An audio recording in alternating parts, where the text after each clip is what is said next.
Good afternoon. My name is Elspeth Guild. I'm a Jean Monnet Professor of Law at Queen Mary University of London, and I'm going to discuss today the challenges which currently face the Common European Asylum System in 2015. One of the most mediatised issues in the field of asylum for the last 2 years have been the arrivals by boat of asylum seekers, refugees, and persons in need of international protection across the Mediterranean, primarily leaving from Libya and arriving in Italy, in Greece, in other parts of southern Europe, and particularly the tragedy of the deaths at sea. The question which I'm going to address now is, how should we rethink the Common European Asylum System in the light of this particular challenge? The first aspect that I would like to comment on is the Common European Asylum System has been constructed for the 28 member states of the European Union, and it has a number of founding principles. The first principle is that there is a common definition of who is entitled to international protection. Secondly, there is a floor of procedural rights for states, which states must use in order to determine who is a refugee. Thirdly, there is a quasi-redistribution system in the Common European Asylum System, which is called the Dublin system, whereby, at least in principle, most asylum seekers ought to have their asylum claims dealt with in the country of first arrival into the European Union, not necessarily the one in which they wish to have their asylum application dealt with. And one of the aspects of the Common European Asylum System which is central to how it operates is reception conditions. There is a floor which no member state must fall below in respect of the reception conditions for asylum seekers whose applications are under consideration.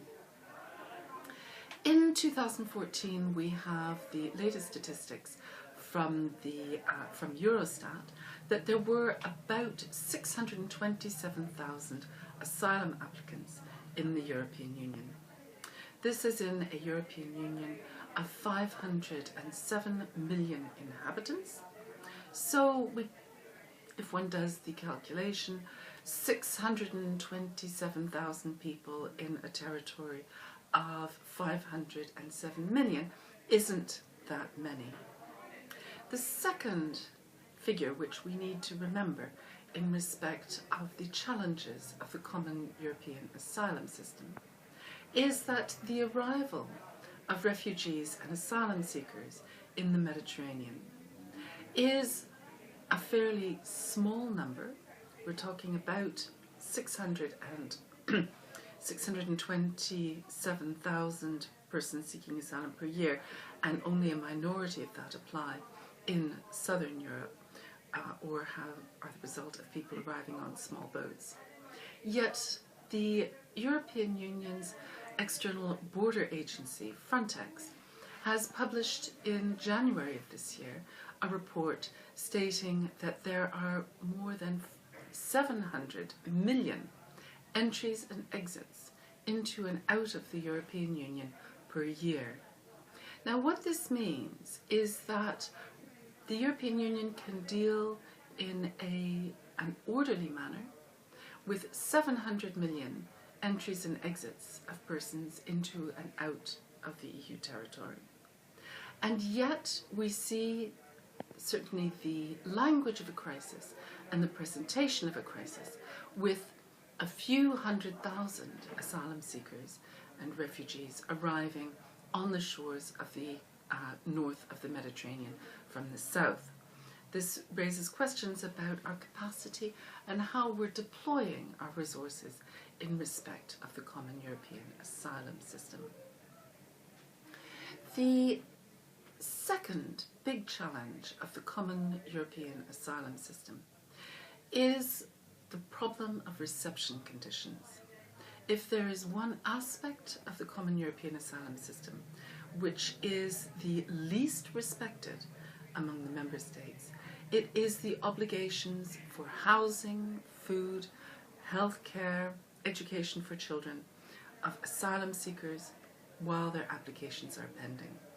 We have had judgment after judgment from the European Court of Human Rights condemning various member states for the lack of acceptable reception conditions. We have international organisations such as UNHCR, non-governmental organisations such as Amnesty International and Human Rights Watch, which have documented and condemned the conditions of reception for asylum seekers in many member states. We can speak about Bulgaria, we can speak about Greece, we can speak about Italy, and these are just a number of the member states where there have been very substantial concerns about reception conditions for asylum seekers. As long as we do not receive asylum seekers and refugees in conditions of dignity and in respect of their fundamental human rights, as contained in the Charter and the European Convention on Human Rights, we are failing to fulfill our most basic obligations to this most vulnerable part of the community. When we go back to the question of the Mediterranean, why are people dying in the Mediterranean? How does the common European asylum system participate or interact with the question of access to the territory for people who need asylum? We address one of the most fundamental problems which is in front of the European Union and which demands that we find an adequate response. How can people arrive safely in the European Union to seek and obtain protection? According to the European Commission, in 2014, about half of the people who were arriving on small boats in the Mediterranean came from one of two countries. The first is Syria and the second is Eritrea. We have on our television screens every evening images of the civil war in Syria, and we are well aware of the plight of Syrian civilians, which forces them to flee. We also know that the possibility of receiving protection at all in Lebanon has now been closed. Half of the population of Lebanon now are Syrian refugees, and Lebanon has closed its borders.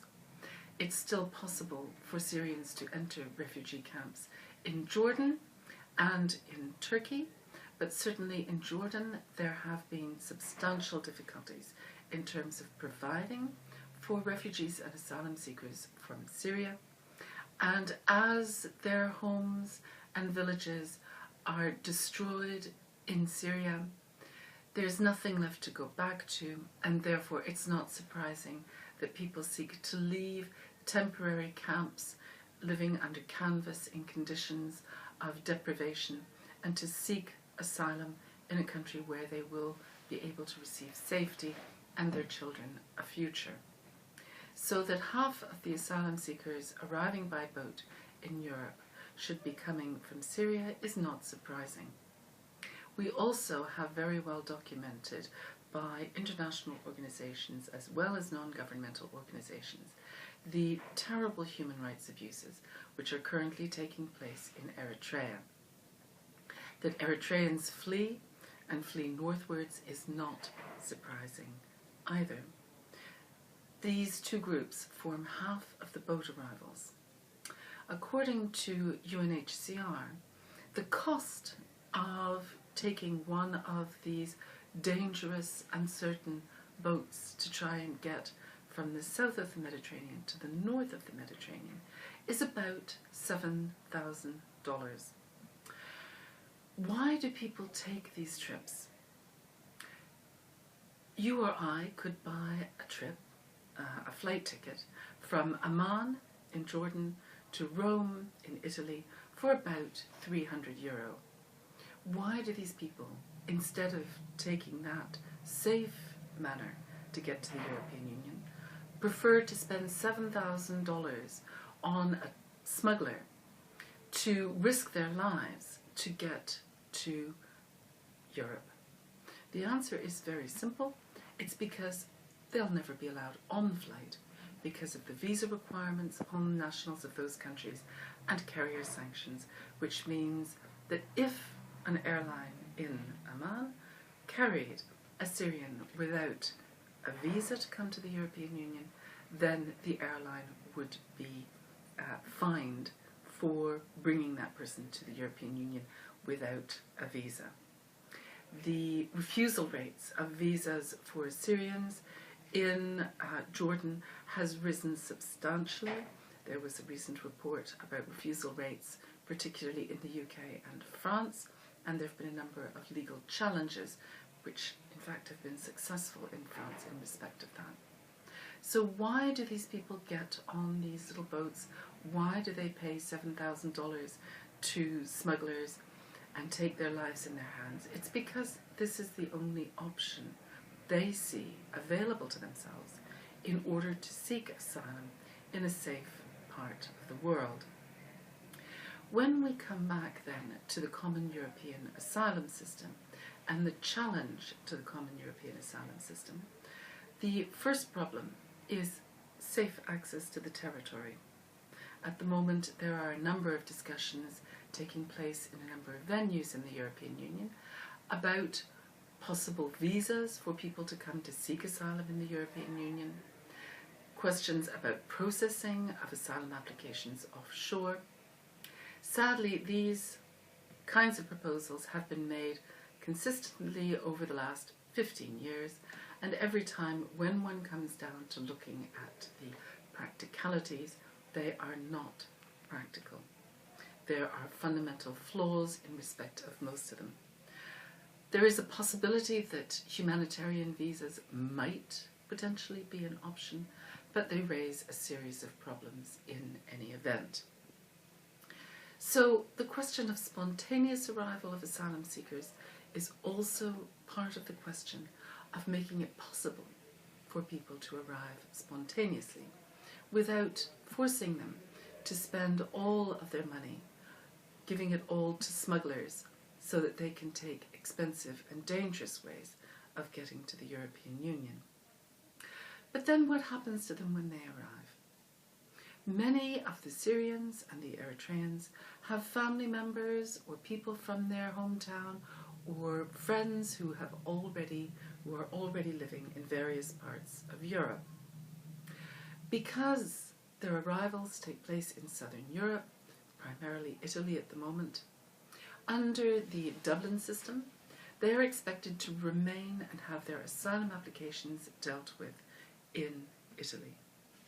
This is notwithstanding the fact that the Court of Justice of the European Union has already found in one case recently that for families with young children, reception conditions in Italy are inadequate and do not fulfill the minimum requirements of the Reception Conditions Directive, and for that reason these people cannot be returned to Italy. We see that there are problems and that these asylum seekers and refugees need to be able to leave Italy and to seek reception conditions and asylum elsewhere in the European Union without being subject to coercive measures under the Dublin system to try and force them back to Italy, which doesn't have the reception conditions to cope with them, doesn't have the robust procedures and decision-making processes in order to cope with the numbers of asylum seekers they are.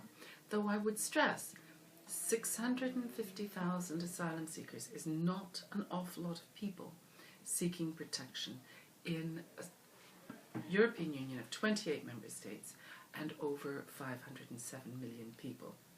It is We must take our responsibilities seriously, and we must not seek to avoid our international obligations to provide protection, particularly when one considers how light the asylum load is for the European Union in comparison with countries like Lebanon, Turkey, or Syria, or Jordan, in light of the current situation.